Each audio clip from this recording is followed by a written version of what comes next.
schedule it. If we didn't schedule it, it'd been good. Hey y'all, How y'all doing? we back for Men's Sunday. I got all these you are live things on my thing. Is that all right? Yeah, you're good. Yeah. It looks like they're in the way of everything though. Let me see. Hold on. Okay. Hey y'all, come on in. I don't want to mess anything up. What's all that? Oh, that's what I was talking. Okay. What was that? That was when you schedule close. Yeah. Going by a certain time, it sends you a notice to Oh, keep okay. going. Hey people. Hello everybody. How are you? Getting ready for our 10 times better discussion. Have you noticed, Pastor Nick, that the ladies have really jumped on this? Yes, they have. Yeah. Of course. We appreciate y'all, man. Yeah, I sure do. I wonder why Maya leaves us when this comes on. What's that all about? I heard on the other stuff that we're not on. She talks and drops gems, and they tell us about it. Oh, really? Yeah, when we're on this, she gets all modest. She holds back when it comes to us. Okay. Yeah, she's all quiet and stuff. So I process that as her treating us differently.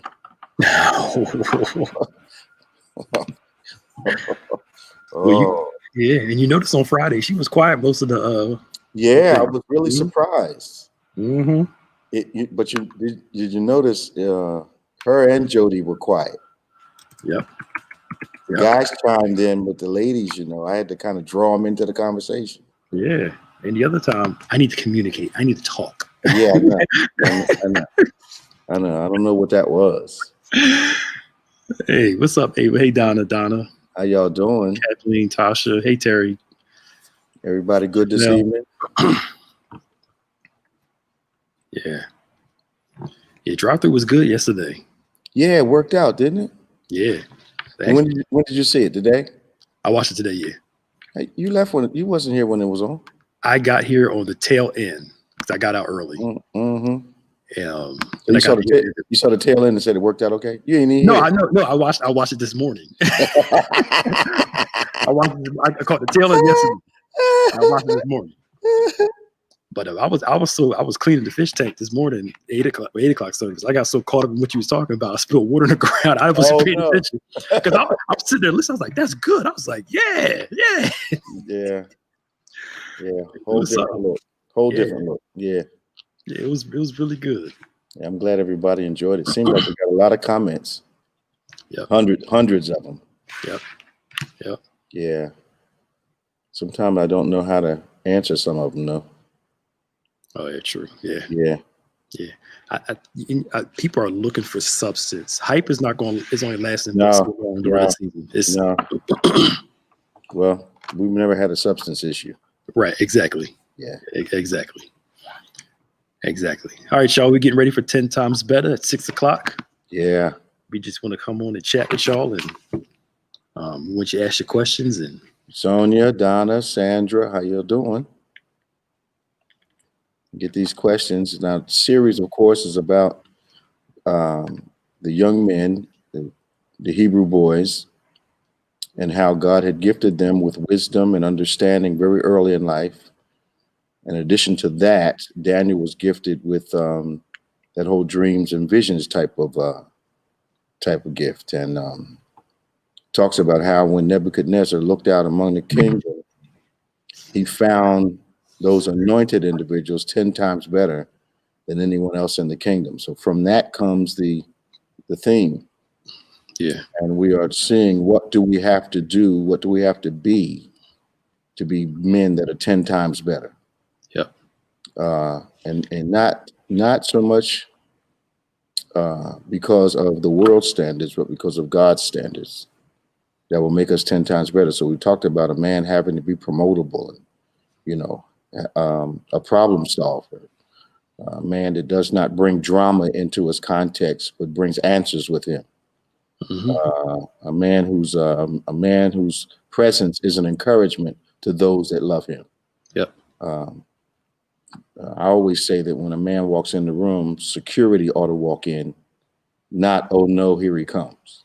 Yeah. It shouldn't work. All right. Shouldn't work like that. Yeah. People ought to be excited, but there ought to be a peace that comes over the room when an anointed individual that happens to be a man walks in. Yep. Do you find? Well, man, it's an obvious question. Do you think some people struggle with that distinction because it's such a small group of people that fit? Not everybody's willing to be that 10 times better man, if I can say it like that. Yeah, but I also have always thought that there's mutual responsibility in it. Okay. I think that men ought to desire to be better because the Bible tells us that we should always bear more fruit, much fruit, that type of thing, that we are constantly producing evidence that we're maturing. Yeah. On the other hand, both people, men and women, have to have a standard that requires someone to understand that your presence is not enough. Mm-hmm. If you think your presence is enough, you ought to be just glad I'm here. Yeah. Then you really are bringing nothing to the relationship that's going to make it happen. Yep. So it's a matter of individuals. I've been saying this a lot. When you decide you're going to be an honorable person, it really should change the way you function in the world. Mm-hmm. And if you want to impact the world, you need to let honor be something that once you get born again, because you can't become better without it, without the Lord. But when you become better in the Lord, you have to decide to give yourself honor as a gift. Yeah. And then start to conduct yourself as though, because it'll change the way you think. Mm-hmm. I was in a horrible mood today, but since I've given myself honor as a gift, I really, really, really, really fought not to let how I felt come out, because it wasn't anybody's fault how I was feeling. Yeah. In a sense of, the progression. What I noticed was this: I didn't get in this mood today suddenly. Yeah. It was a progression over a couple days. Yep. Mm-hmm. And haven't connected the dots as to why it happened. Yeah. But I know there was a succession of days where I felt myself getting a little edgier and a little edgier and a little edgier, and had the sense to be quiet instead of running my mouth, Mm-hmm. I get it. You're right. Yeah. It does build. Yeah, it builds. Yeah. Anxiety builds, fear builds. All that does. Yep. That is so true. Yeah. So it's I think we have to have more self-awareness. Yeah. And then be able to understand how I'm feeling does not mean other people have to be the victim of it. Right. Yep. Yep. So I was able to counsel folk on the phone today and all, but I listened more than I talked. Yeah. I know that's right. Yeah. I know that's right. Yeah. I'd be like, Yeah. But I'm you're showing that maturity, because a lot of people, they want to go through those moods and then expect people to follow them on the roller coaster ride, and don't hold me accountable for my ever flowing.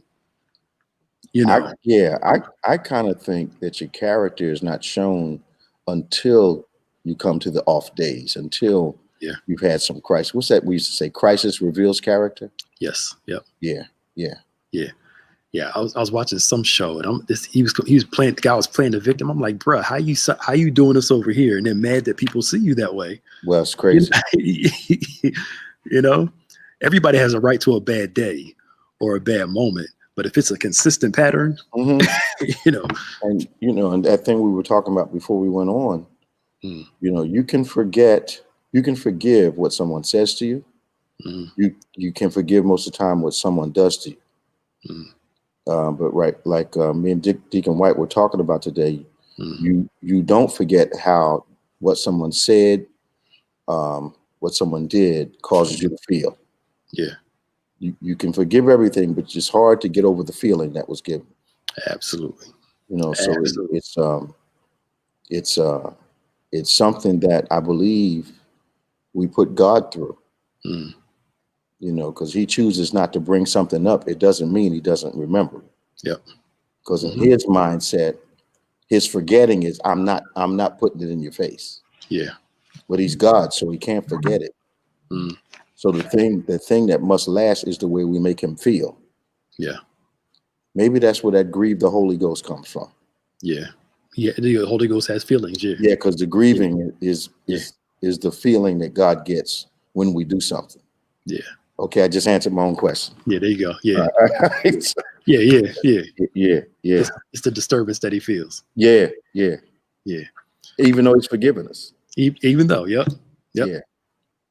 So I don't know what that Father's Day message was 10 years no, ago. you remember the clip? Process articulate, Oh, that and one. then process articulate. What was that thing? Was that that was Dare to Be a Man, I think, wasn't it? Was it Dare to Be the Man or either I love you, but I don't understand you? It was one of those two. Not because that was so long ago. Because you did, I think that's the same. We did the mortgage chicken. I think that's the same message. Yeah, and you did it. Was that Dare to Be a Man or was that I love you, but I don't understand you? I think that was Dare to Be a Man because that was you did the series first, then you wrote the book. The book came out a couple years later. Right. Yeah, because you were in there talking about you're not worried about the price of greens because y'all. Right. That was so funny. Yeah. That was that. You think that's the one, Ava? You think that's it? What is the other one? Because both of them, I think Dare to Be a Man was very popular, but I love you, but I don't understand you was the one that almost got us in trouble. We couldn't keep up with the orders. Yeah. It was Dare to Be a Man because Dare to Be a Man was on Father's Day and it was supposed to be one message. That's right. And then And then that one message turned into like a whole month or some change. Yeah. I forgot about that. Yeah. Ada's on from Florida. How you doing, Ada? Yeah. Did you enjoy your class the other night? Good. We're doing that pandemic class, man. Yeah. How's it going? Oh man, they were sitting on the edge of their seats. I was too. Good. You know, we found out a lot of stuff biblically. Good. Discovered some things that not only is going to make what's happening now make sense, but bring greater significance to the crucifixion. Absolutely. You know. Absolutely. Yeah. I don't know what it is about the church at large. We get so far away from the basics when that book and that crucifixions and that resurrections, everything goes back to that. Yep. And it says so much. It just I think and you know you get revelation late in life. Mm-hmm. As many times as I said, I want to know him and the power of his resurrection. Yeah. And the communion of his suffering. Yeah. Oh yeah, I got an additional revelation for us for communion too. Okay. That what we're looking at is living a cross-centered and cross-structured life. Yes. You know, and I think that that goal that Paul had meant he was going to live a cross-centered, cross-structured life. Yep. I'm crucified with Christ. Nevertheless. Yep. And actually, we were going to talk about that this Wednesday. Are we? Okay. Yes, because we were going to pick up on the Jesus talking about taking up your cross and following me. Okay. And he gives that structure of what this whole walk is all about, is giving up your life, crucifying, you know. Yeah. Yeah. Wow. Cool. Every now and then God confirms I must be saved or on something right. So. And sometimes I'll be wondering, man. Well, it confirms for me that I'm still hearing from the Holy Ghost. Right. We don't talk about this stuff. You say, that's what we're going to study on next week. And I'm like, okay, God, I heard you. Yeah, literally in my phone, I can show you the email when I emailed myself the notes. I said, okay, we're gonna jump on this. Okay, cool. Praise the Lord. Texarkana, Texas. Oh. Hey, Dana Green. Texarkana, Texas. Where is that at? How you doing, Rita Johnson Williams? It's in Texas. We know that. Yeah, right. Trying to figure out where that. I don't know. I've never heard of Texarkana. Jeremy Cunningham. Oh, you like Blessing in the Workplace series?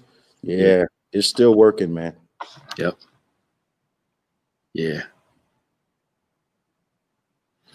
Yep. So you got any questions? Y'all come on with it. Yeah, 10 times better thing is stirring it certainly is stirring up the interest of the ladies. I'm telling you. I'm glad you all responded to my invitation when I sent it up on Facebook, and Pastor Nick's invitation. Yeah. To join us today. Yeah. It's going to be cool. So last week you talked about the wisdom piece. What are you centering around this week? Well, I think the promotability of a man, Okay. the wisdom of a man, just the role, in the sense that there are like 6 or 7 things that are characteristics of a 10 times better man. So we really delve into that. I think I might get through 4 of them. Okay. But I think that everybody who watches it today will be able to help guide their sons, their brothers, help encourage with positive reinforcement. You can do this, you can do that. And you won't have to initiate the conversation, ladies. Behavior will be displayed that will allow you to bring the conversation in, and have the conversation around these things. But also, a lot of ladies are inviting the men in their life, father, brother, husband, boyfriend, to get on and watch the series. Yeah. You know, and that's the same kind of thing that happened with Dare to Be a Man. Oh, yeah. Yep. Yeah. Yeah. I remember when John Francis called me one morning from London and asked me when was I going to stop.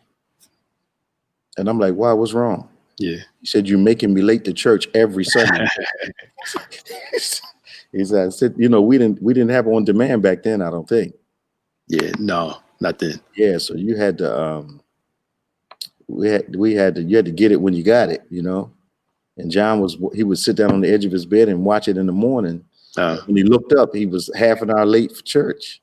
Well, at least, yeah, that's cool. But we are headed. Can you touch on how men can create a constructive atmosphere in their homes? I think this, going back to what we were talking about being the individual that first brings calm to the atmosphere.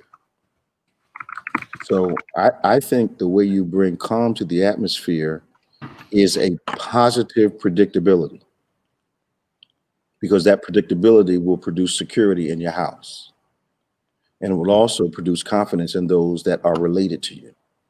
One of the biggest problems I think that men have, is we see routine as monotony, but you can't build confidence in people if they can't predict what you're going to do as it relates to the basic things of life. Yeah. So structure, brother, is the first part. Living a structured life and allowing that structured life to impact those that are in your home with you, that brings a certain security and reliability. Yes, sir. That's so true. Yeah. You know, a lot of times, you know, we look at doing the same thing every day as monotony. When it's not monotony, it depends on the way you look at it. If you're being a positive image because you feel obligated, then it will feel like monotony. Right. But if you look at it as an opportunity to impact somebody's life. Yeah. Because I'm telling you, children learn more by your example than they do by you talking. Absolutely. And really, our behavior speaks louder than they used to say back in the day, actions speak louder than words. It was true. Absolutely. Because the thing that's crazy is when you're saying a lot of the right stuff, but you're not modeling it. Yep. You know, people start to question your integrity. So true. Yeah. So true. Like, I even noticed when you dog tired, as soon as you walk in the house, the kids come running, hey, and everything you just want to be quiet. Like, let me just get in the house first. You can't do it. You cannot do it.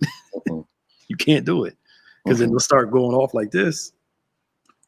Every time I see my grandchildren, I get a hero's welcome. Yep. And they don't ask me to fill out a preparation form. Are you right? No. They pick me up. Let's play. Come on, let's do this. Yeah. You got 3 grocery bags in your hand. They don't think about that. They don't care. They don't care. Can we? Yep.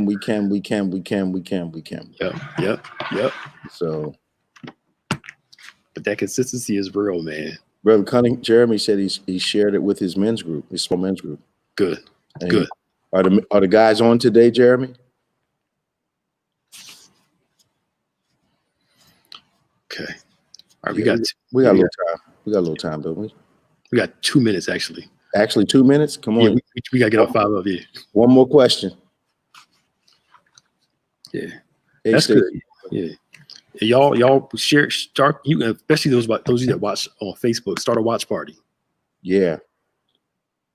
You spoke inconsistent leads to insecurity. That's amazing. What would you say is step one to consistency? Being predictable in your behavior, especially in your role with those people that are assigned to love you and you're assigned to love. You know, the people around you have to believe that whatever you say, you're going to do. They've got to know that. Yep. And I think you cultivate that security by becoming predictable in that way. Yeah. Yeah. So true. Cool. All right, y'all. Don't forget 6 o'clock. Share. Do all that good stuff. Watch it. We'll be back about 6:40 to come back and talk to y'all again. And we'll see you in about how many minutes? We'll be back at 6:40. 40? Yeah, so about, a little over 40 minutes, yeah. Yeah, we'll see you in 6:40. I hope you enjoy the conversation we're going to have today. The message, I always call them conversations. I hope you enjoy the teaching today and the message. Yeah. Let somebody know that we're on, please. It's going to be great. All right, y'all. See you in a minute. All right, bye.